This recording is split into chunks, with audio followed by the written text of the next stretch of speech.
Hi friends, in this session we'll discuss some numerical based on delta G, delta H and delta S. In previous session we already completed entropy part. So उसी के base के ऊपर कुछ numerical textbook में sort example as well as and exercise में available है. So एक एक करके न्यूमेरिकल स्टार्ट करते हैं. One most important thing before you go to this numerical, kindly go through this log and anti-log video. Fine. So without knowledge about log and anti-log, you cannot solve some numericals. So first you go for a log and anti-log session. अच्छे से practice कर लीजिए log anti-log का, कैसे देखना है, किस हिसाब से प्रैक्टिस करना है वो समझ लीजिए. then you go for this session. So without wasting much time, सबसे पहले सॉल्व एग्जाम्पल 3 जो अवेलेबल है 6.11, 6.12 and 6.13 वो डिस्कशन करते हैं. And then few and exercise numerical. Statement: calculate delta G0 for the conversion of oxygen to ozone, that is 3/2 O2 gives O3 at 298 Kelvin. If Kp for this conversion is 2.47 into 10 to the power minus 29. Perfect. So let's start the numerical. So statement अच्छे से 2 बार आपने पढ़ लिया होगा. Formula for this numerical is delta G is equal to minus 2.303 RT log Kp. So delta G0 is equal to minus 2.303 into 8.314 multiplied by 298 multiplied by log of 2.47 into 10 to the power minus 29. So this becomes 6300 joule per mole. So basically it's 6163 kilojoule. So log 2.47 into 10 to the power 29 sorry. तो सबसे पहले आप क्या करोगे, log के session में हमने already discuss किया हुआ है, लॉग 2.47 चेक करेंगे plus log 10 to the power 29 means minus 29. So first log 2.47 plus in bracket minus 29 minus minus plus हो जाएगा, सिंप्लीफाई मल्टीप्लीकेशन करो, you get your answer 163,000 joule per mole. This 30 stands for kilojoule, so that's why it's 163 kilojoule per mole. Next statement 6.12. Find out the value of equilibrium constant for the following reaction. 2NH3 plus 2CO2 gives NH2CONH2, that is nothing but urea plus H2O. Standard Gibbs energy, that is delta G0R at the temperature is minus 13.6. Once again it's a kilojoule per mole. So ये equation दिया हुआ है.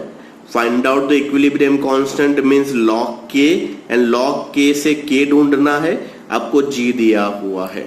So once again the same formula, delta G is equal to minus 2.303 RT log K. So let's start 6.12. 2 mole of NH3 plus CO2 gives NH2CONH2 plus H2O. What is our formula? Formula is delta G0 is equal to minus 2.303 RT log K. हमें equilibrium constant that is K ढूंढना है. So make a form of log K. Log K is equal to minus delta G0 divided by 2.303 into R into T. That is delta G की value kilo joule में थी, इसीलिए 10 to the power 3 आया. So here we have minus 13.6 into 10 to the power 3 divided by 2.303 into 8.314 multiplied by 298. So log K is equal to 2.38. K is equal to anti-log of 2.38 is equal to, simple anti-log देखना है. Anti-log कैसे देखोगे, 0.38 का 0 देखना है, whatever digit के आगे जो भी है वो 10 to the power में, that's why it's 10 to the power 2. 0.38 का 0 एंटी-लॉग देखोगे, you get your answer 2.4 into 10 to the power 2. So final answer K is equal to 2.4 into 10 to the power 2. For log and anti-log, once again I repeat, go for log and anti-log session. एक पूरा separate session और video लिया हुआ है, log और anti-log कैसे ढूंढना है, अच्छे से एक बार चेक कर लीजिएगा. then you go for this numerical. Let's start with at 60 degrees Celsius, dinitrogen tetroxide is 50% dissociated. Calculate the standard free energy change at this temperature and 1 atmosphere is, equation है N2O4 gives 2NO2. Now most important part is 50% dissociate. तो अगर मान लीजिए आपको assume करना initially अगर 1 मोल है, fine, then reaction कैसे होगा, 50% का मतलब 0.5 mole undergoes dissociation. So mole fraction ढूंढना है, पार्शियल प्रेशर का फॉर्मूला अप्लाई करना है, and finally you have to find out Kp and delta G, that is Gibbs free energy भी ढूंढनी है. So delta G is equal to -2.303 log Kp और Kp ढूंढना है. So let's start this numerical. बहुत ही इंपॉर्टेंट न्यूमेरिकल है as for your school examination concern. तो सबसे पहले न्यूमेरिकल स्टार्ट करेंगे. N2O4 gives 2NO2. If N2O4 is 50% dissociate, then mole fraction of both these substances. So let's start. So X of N2O4 is equal to 1 minus 0.5. Sir ये 0.5 minus कैसे हुआ? तो initial concentration 1 था, 50% decomposition हो रहा है. So that's why it's 1 minus 0.5 divided by total mole. Total mole reactant का 1 मोल, product का 0.5, टोटल इज 1.05. तो XNO2 में कितना होगा? 2 इंटू 0.5. सर ये 2 कहां से आया? तो इक्वेशन देखिए, 2 मोल ऑफ NO2 है. सो 0.5 1 मोल के लिए, तो 2 के लिए 2 into 0.5 divide by 1 plus 0.5. So equation क्या है? P of N2O4 is equal to X of N2O4 multiply by P total. ये कौन सा फॉर्मूला है? याद कीजिए, Dalton's partial pressure. Pn2O4 is equal to mole fraction of N2O4 multiply by P total. P total अगर आप statement पढ़ोगे तो लास्ट वर्ड लिखा हुआ है at 1 atmosphere. तो this is P total is 1 atm. Pn2O4 is equal to 0.5 divided by 1.5 multiply by P total is 1 atm. Likewise, PnO2 is equal to 1 divided by 1.5 multiply by 1 atmosphere. Now Kp, what actually means by Kp? Product concentration divided by reactant concentration. Here in case product pressure divided by reactant pressure. So NO2 का square हो जाएगा divide by P of N2O4. So is equal to 1.5 divide by 1.5 square into 0.5. Sir ये कहां से आया? तो ये रहा, देखिए, is equal to 1.33 atm. तो नाउ यू हैव Kp. अब Kp के ऊपर से आपको डेल्टा G ढूंढना है. Standard formula delta G is equal to -2.303 RT log Kp. So Kp value we find, that is 1.33. Put that value over here, -2.303, R is 8.314, temperature is 333 Kelvin, multiply by log 1.33. So log 1.33 का answer आएगा 0.1239. Simple multiply कीजिए, you get your answer. Delta G is equal to -763.8 kilojoule per mole. So this is all about your salt example. Let's start with the end exercise numerical. End exercise first statement. For the reaction 2A plus B gives C. For this reaction delta H is given, that is 400 kilojoule per mole. Delta S is given, that is 0.2 kilojoule per Kelvin per mole. At what temperature will the reaction become spontaneous? Considering delta H and S to be constant over the temperature range. अब देखिए spontaneous.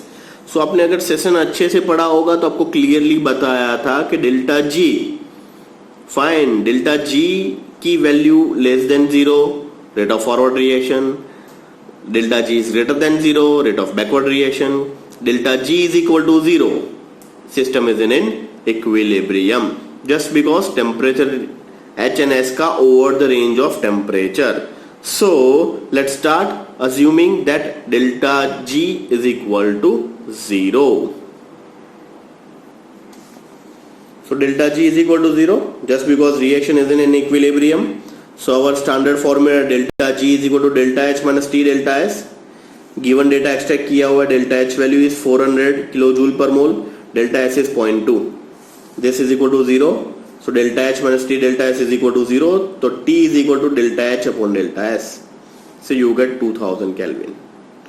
Now for delta G to be negative, sir ये क्यों negative? Just because rate of forward reaction, once again delta G less than 0 spontaneous reactions takes place, delta G greater than 0 non spontaneous reaction, and delta G is equal to 0 system is in equilibrium. To find out T, delta G सबसे पहले assume कर लिया 0, and यहां से पता चला कि अगर रेट ऑफ फॉरवर्ड रिएक्शन करना है या फिर स्पॉन्टेनियस करना है तो टी की वैल्यू 2000 से ज्यादा होनी चाहिए.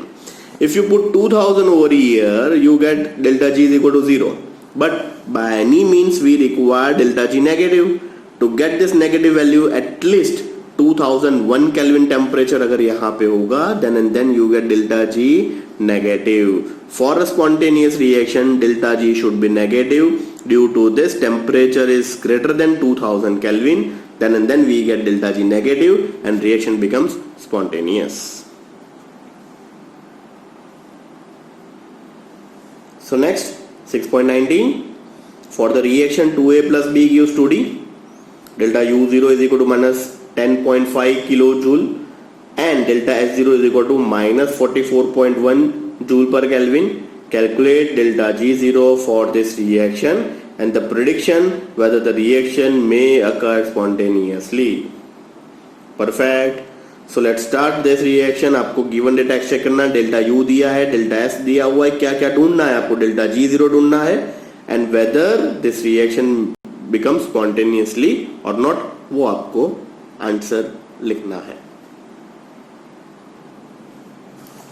सो 2A plus B gives 2D.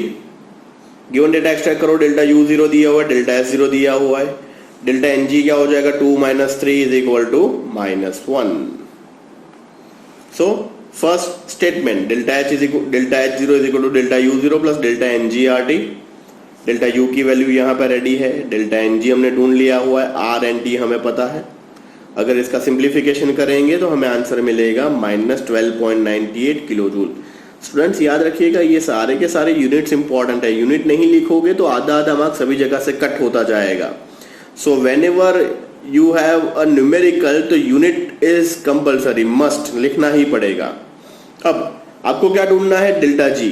तो delta G is equal to delta H minus T delta S. Delta H जो हमने अभी ढूंढा minus T and delta S की वैल्यू गिवन डेटा में दी हुई है. अब सिंप्लीफाई करेंगे हमें क्या मिलेगा? 0.16 kilo joule, but that is positive.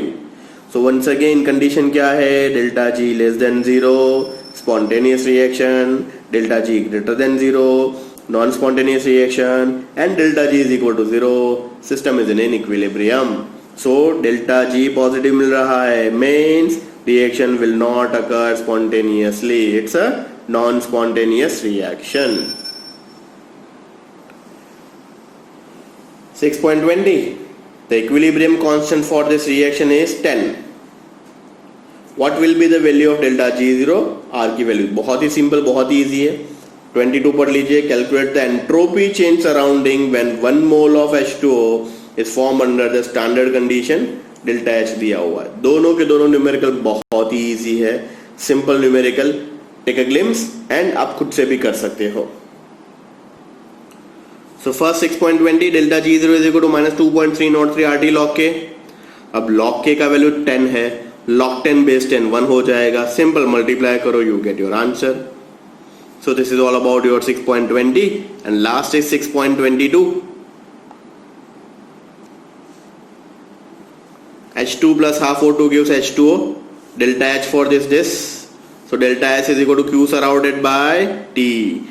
So that is 286 divided by 298. You get 0.9597 kilojoule पर मोल. किलो जूल को सिंपल जूल में कन्वर्ट करना हो तो भी कर सकते हो. So this is all about your chapter number 6 numerical. Previous 2 session से पहले भी हमने इंडेक्सेस के कुछ numerical that is has law और सिंपल डेल्टा एच के कुछ इक्वेशन और न्यूमेरिकल चेक किए थे. ये delta G, delta H and delta T, delta S के न्यूमेरिकल इन सेशन में कंप्लीट हुए. So your chapter number 6 theory as well as numerical is done by this session. Thank you so much.